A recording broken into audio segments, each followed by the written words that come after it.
I just want to say congratulations to Daniel and Kiyaya on their 100th episode of Get Kozy.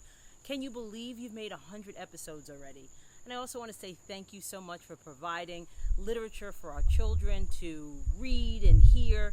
It's just a great experience. So congratulations to Daniel and Kiyaya on your 100th show. So, I'm Verdell Jones, and I'm part of Let's Kick It with the Joneses on Rude Rangers TV. And you can follow us or subscribe to our YouTube channel, Let's Kick It with the Joneses. And you can also follow us on Instagram and Twitter at LKIW The Joneses, and that's Joneses with an ES on the end. So make sure you follow us and check out everything that's going on with Let's Kick It with the Joneses.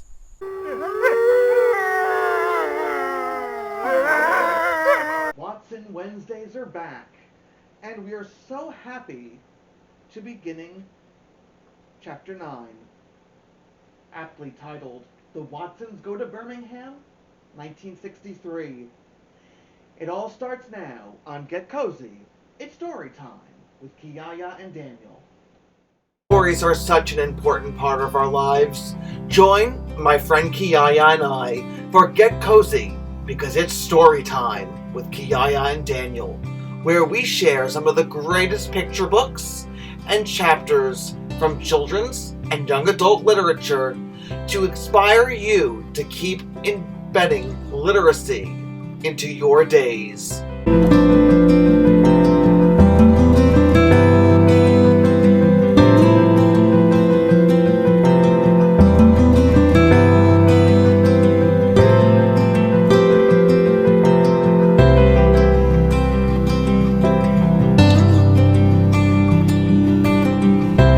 Chapter 9, The Watsons Go to Birmingham, 1963.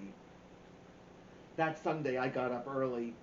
There weren't any cartoons on then, but it was always fun to wake up and not have to worry about going to school. When I got into the living room, I was surprised to see the front door open. I looked outside and saw Dad sitting in the brown bomber. I guess he was listening to records because he had his arm across the seat and was beating his hand up and down like it was a drum. I ran back upstairs to the bedroom and changed out of my pajamas. I peeked out of the bedroom window to make sure Dad hadn't left. He was still in the car, so I ran downstairs and through the front door, I remember, and caught the screen door just before it slammed. I tapped on the window and Dad turned and smiled at me, then pointed to the passenger side for me to get in. I ran around the car and climbed in. Hey, Kenny. Hi, Dad. How'd you sleep? Okay, I guess. Go in and get yakety yak and sit with me for a while. That's okay. I'll just listen to what you're playing. We listened to a couple of jive songs, and then I said, Dad, does Byron really have to go to Alabama? Couldn't we just drive down to about Ohio and pretend we're going to leave him to scare him? Dad looked at me and smiled kind of slow. He reached over and turned the Ultra Glide down a little bit. Kenneth, I know you're going to miss Byron. We all will. But son, there are some things that Byron has to learn, and he's not learning them in Flint. And the things he is learning, we don't want him to. Do you understand? No. Dad turned the Ultra Glide down a little more. He looked like he was thinking whether or not he should tell me something. But he was looking straight at me. And even though it was real hard, I looked right back at him. I tried to look real intelligent, and I guess it worked. 'Cause finally, Dad said, Kenny, we put a lot of thought into this. I know you've seen on the news what's happening in some parts of the South, right? We'd seen pictures of a bunch of really mad white people with twisted up faces screaming and giving dirty finger signs to some little Negro kids who were trying to go to school. I'd seen the pictures, but I didn't really know how these white people could hate some kids so much. I've seen it. I didn't have to tell Dad that I didn't understand. Well, a lot of times that's going to be the way of the world for you kids. Byron is getting old enough to have to understand that his time for playing is running out. And it's running out fast. He's got to realize the world doesn't have a lot of jokes waiting for him. He's got to be ready. Dad looked at me again to make sure I was understanding. I nodded. Grandma San says it's quiet down where they are, but we think it's time Byron got an idea of the kind of place the world can be, and maybe spending some time down south will help open his eyes. I nodded my head again. Mama and I are very worried because there are so many things that can go wrong to a young person, and Byron seems bound and determined to find every one of them. Now, do you really understand why we're sending Byron to Birmingham? I think so, Dad. Good, because Kenny, we've done all we can, and it seems the temptations are just too much for By here in Flint. So hopefully the slower pace in Alabama will help him by removing some of those temptations. Hopefully he can see that there comes a time to let all the silliness go. By'll be back, maybe by the end of the summer, maybe next year. It's completely in his own hands now. I loved when Dad talked to me like I was a grown-up. I didn't really understand half the junk he was saying, but it sure did feel good to being talked to like that. It's times like this when someone is talking to you like you are a grown-up that you have to be careful not to pick your nose or dig your drawers out of your butt. Okay, Dad. Thanks. He smiled again, turned the Ultra Glide back up, and ran his hand over my head. Some of the time when you think about being a grown-up, it gets to be kind of scary. I couldn't figure out how Mama and Dad knew how to take care of things. I couldn't figure out how they knew what to do with Byron. Dad? I don't think I'll ever know what to do when I'm a grown-up. It seems like you and Mama know a lot of things that I can never learn. It seems real scary. I don't think I could be as good a parent as you guys. Dad turned the Ultra Glide back down. Kenny, do you remember when we used to go on drives and I'd put you in my lap and let you steer the car? I smiled. Yeah, does that mean I get to do it on the way to Alabama? Sure, but that's not what I meant. Do you remember how big and scary the car seemed to be the first time you were behind the wheel? Dad was right. Even though I knew he was watching everything real close, it was still scary to steer the brown bomber. Well, that's what being a grown-up is like. At first it's scary, but then before you realize, with a lot of practice, you have it under control. Hopefully you'll have lots of time to practice before being grown up, before you actually have to do it. This was making sense to me. And as far as you being a good parent, don't worry. You'll learn from the mistakes your mother and I make. Just like we learn from the mistakes our parents made. I don't have a single doubt that you and Byron and Joey will be much better parents than your mother and I ever were. Dad stopped talking for a second. Besides, some of the time, we don't think we've done such a good job. But you're right, Kenneth. It can be scary. And it gets a lot scarier when you are responsible for 3 little lives. A lot scarier. I waited to see if Dad was going to talk to me like this anymore, but he turned the music back up. We listened to his junk a little more. And then I said, Dad? Yeah? I've got one more question.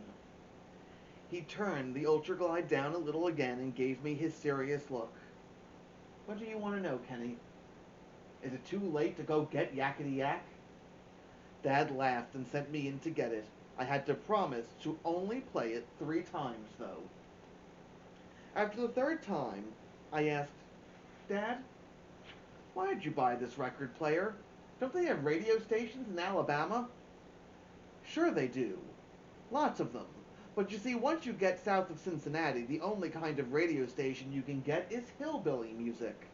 And you won't believe this, but if you listen to any kind of music long enough, first you get accustomed to it, and then you learn to like it. Now, your mother and I made a deal when we first got married, that if either one of us ever watched the wonderful, wonderful Lawrence Welk show or listened to country music, the other one got to get a free divorce. I'm kind of used to your mother, and I don't want to have her dump me. So instead of taking the chance, I would get hooked on hillbilly music, I thought it'd be wise to bring our own songs along with us.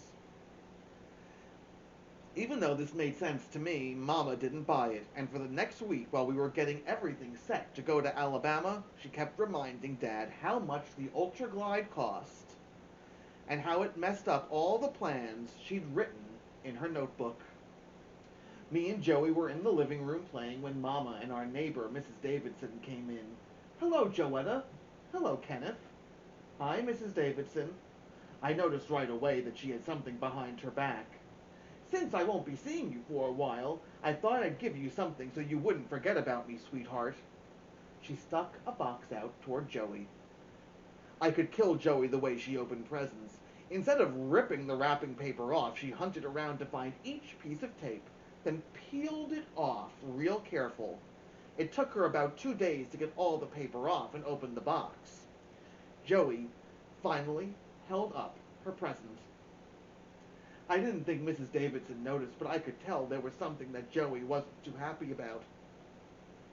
She looked at Mama real quick. And Mama looked at her. Then Joey said, "Thank you very much, Mrs. Davidson." Mama smiled. Mrs. Davidson took the present from Joey and handed it to Mama. "See, Willona? It's just like I told you. Look at that smile." The minute I saw it, it reminded me of Joetta. Is that her smile, or what? In fact, do you know what I named this angel? Joey pretended she was stupid and said, "No, Mrs. Davidson. I've named her after my favorite little girl. This angel's name is Joetta." I went over for a closer look. Mrs. Davidson had bought Joey a little angel that was kind of chubby and had big wings and a halo made out of straw. The only thing about its smile that looked like Joey to me was that the angel had a great big dimple too. It was made out of white clay, and it looked like someone had forgotten to paint it. The only thing that had any color on it were its cheeks and its eyes. The cheeks were red and the eyes were blue. Mrs. David said, "Ooh, child, give me one more hug before I go." Joey got up and hugged Mrs. Davidson, then took her angel and said, "I'm going to go put her in my room. Thank you, Mrs. Davidson." "You're welcome, precious." Mrs. Davidson looked like she was going to cry. We all knew she'd kidnap Joey if she had the chance. She liked her that much. When Mrs. Davidson left, Mama went upstairs into Joey's room. I eavesdropped. They were both sitting on Joey's bed. I was very proud of the way you behaved, Joetta. What was wrong? That angel, Mommy. Oh? Mrs. Davidson said it reminded her of me, but it didn't look like me at all. Mama looked around the room. Where'd you put it? It's in my socks drawer. Joey was so neat she had a separate drawer for socks. Mama went and got the angel and sat next to Joey. Sweetheart, I can see how it reminds her of you. Look at that dimple. But, Mommy, it's white. Mama laughed. Well, honey, I can't say it isn't, but an angel's an angel. What do you think? Maybe, but I know that angel's name isn't Joetta Watson. Well, I'm glad that you didn't hurt Mrs. Davidson's feelings. Keep the angel around. You might get to like it. Where do you want me to put it? Back under the socks. Mama laughed. The only one who didn't do anything to get ready to go to Alabama was Byron. He acted like nothing was going to happen, even though Mama got a bunch of our clothes together and put them in suitcases. The smelly green pine trees was hung from the rearview mirror, and all the lists and figuring were done, but Byron acted like he didn't notice. Even after a few more yelling phone calls were made to Alabama, Daddy Cool just kept being cool. Byron didn't even get nervous when Mama packed a whole bunch of food in the giant green cooler we borrowed from the Johnsons. After all of this stuff, it was finally the night before we were supposed to leave. We'd just gotten in bed. Byron was up in his bunk and I was down in mine. I was so excited that I was talking a mile a minute, but I was talking to myself. Byron wouldn't answer or anything. There was a knock on our bedroom door. "Come in." It was Mama and Dad. Mama said, "Lights out." "Kenneth?" "Byron, will you come with us?" "What for?" "We thought that since this was the last night you were going to be spending in Flint for a while, you might like to sleep in our room tonight." "You thought what?" Byron had a way of saying stuff in a few words that made it seem like he was saying a whole bunch more. "Come on, By. You're bunking with us tonight," Dad said. "Aw, man." Byron jumped out of the top bunk and gave me his death stare. I just shrugged. I guess the grapevine had gotten back to Mama and Dad that By was going to make a prison break tonight before he got transferred to Alabama. He thought I was the snitch, but it was Joey. She knew if Mama and Dad got up in the morning and Byron had flown the coop, that he'd really be a dead man when they finally recaptured him. So I guess she saved his life by snitching, but By sure didn't appreciate it. I sneaked out of bed after Mama and Dad arrested Byron. I was too excited to sleep and too excited to read. I looked out of the window at the brown bomber, and I couldn't believe it was going to take us all the way to Alabama. The trip didn't become real to us until 9 in the morning when we were in the car waving goodbye to Rufus and heading down toward I-75, a road that runs all the way from Flint to Florida. One road. We weren't even on the expressway before Mama started reading out of her notebook, telling us everything that was planned for the next 3 days. Day 1, today, we leave Flint and drive for 300 miles in about 5 or 5.5 hours. That will take us to Cincinnati. 300 miles in one day?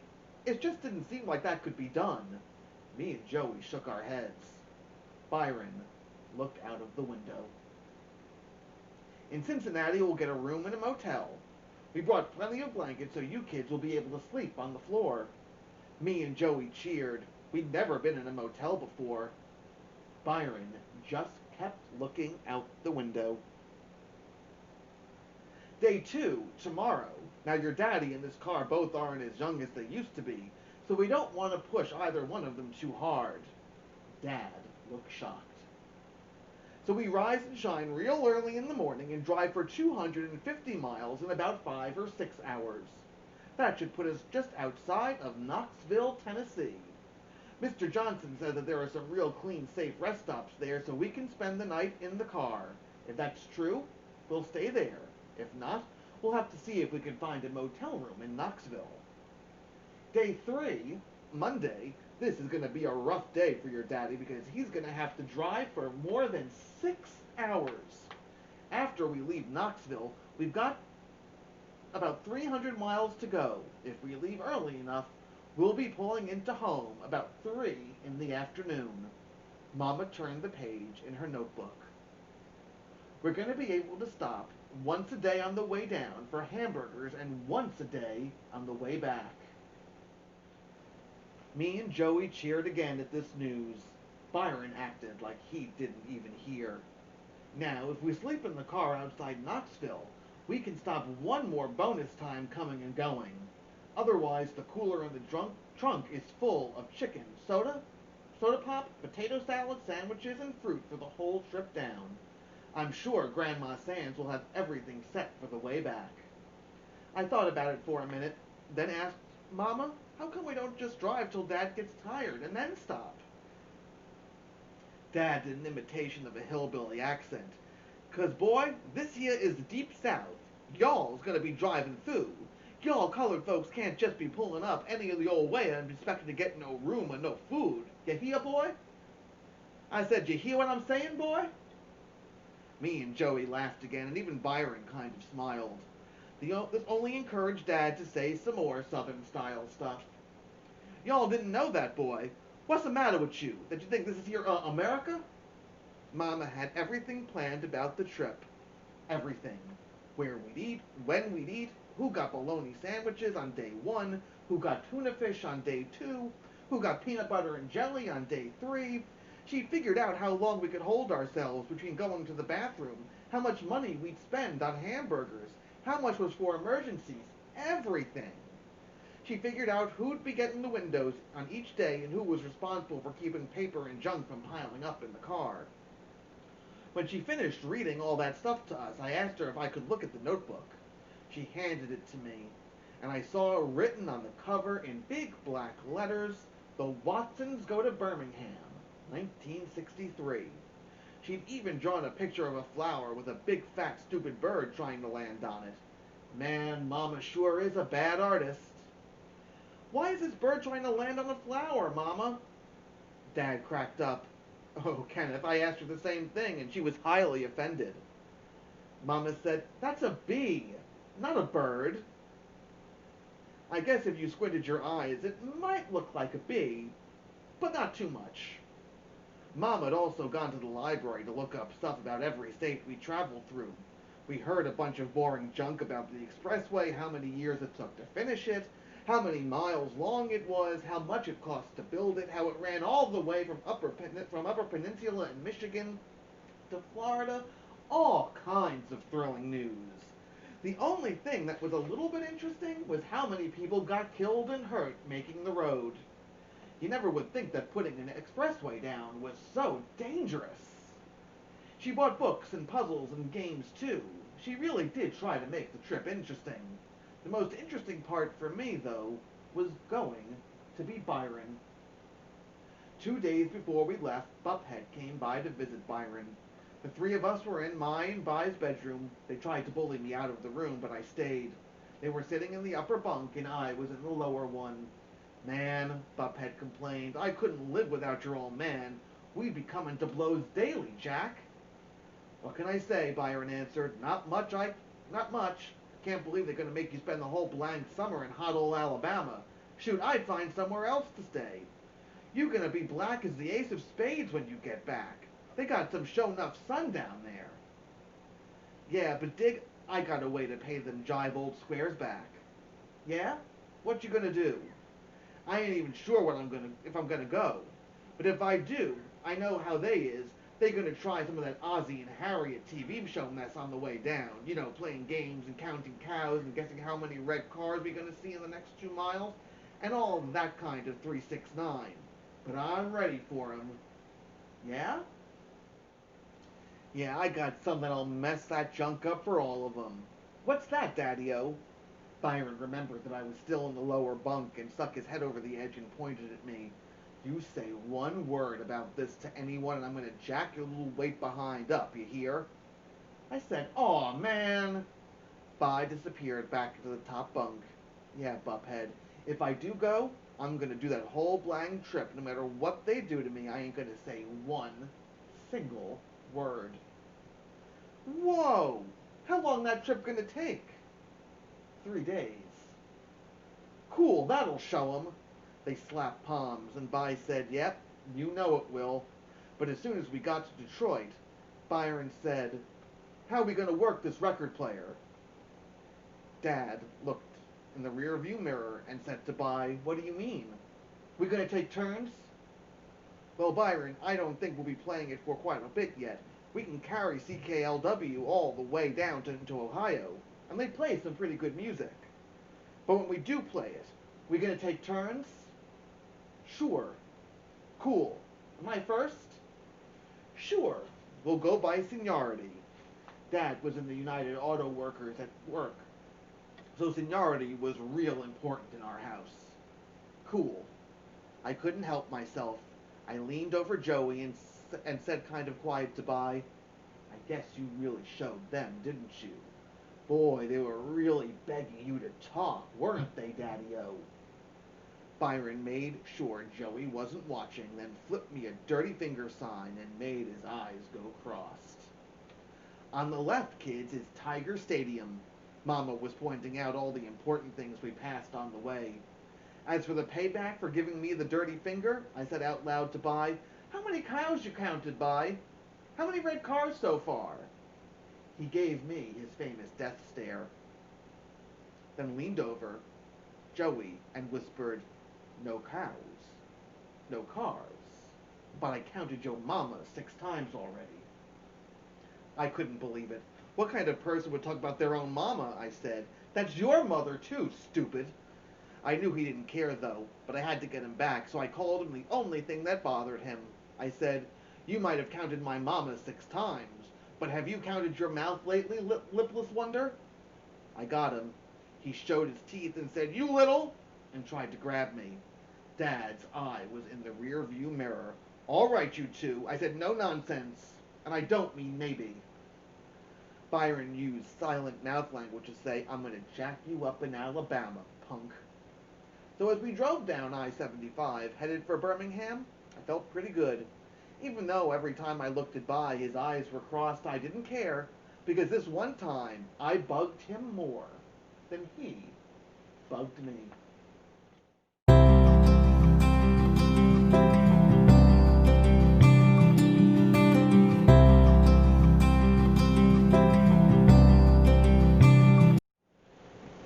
Watson Wednesdays are going to continue next week on Get Cozy. It's story time with Kiyaya and Daniel with Chapter 10 of Christopher Paul Curtis's Newberry and Coretta Scott King award-winning book, The Watsons Go to Birmingham, 1963.